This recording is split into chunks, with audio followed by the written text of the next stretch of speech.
ଏକ ସୁନ୍ଦର ମୁଖଶାଳା ଅଞ୍ଚଳର ବିକାଶର ଗତିଶୀଳତାକୁ ବୁଝାଏ।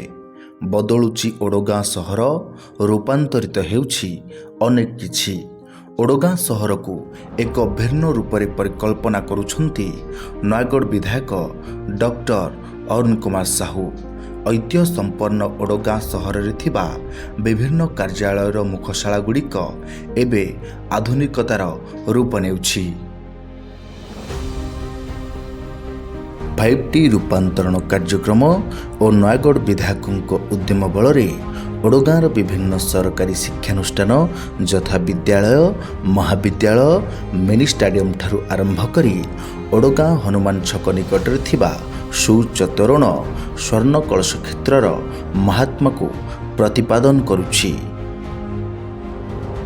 ଠିକ୍ ସେହିପରି ଓଡ଼ଗାଁ ପଞ୍ଚାୟତ ସମିତିର ଅତ୍ୟାଧୁନିକ ପ୍ରବେଶ ଦ୍ୱାର ଜନସାଧାରଣଙ୍କ ସମସ୍ୟାର ସମାଧାନ କରିବା ନିମନ୍ତେ 24 ଘଣ୍ଟିଆ ଉନ୍ମୁକ୍ତ ରହିଛି।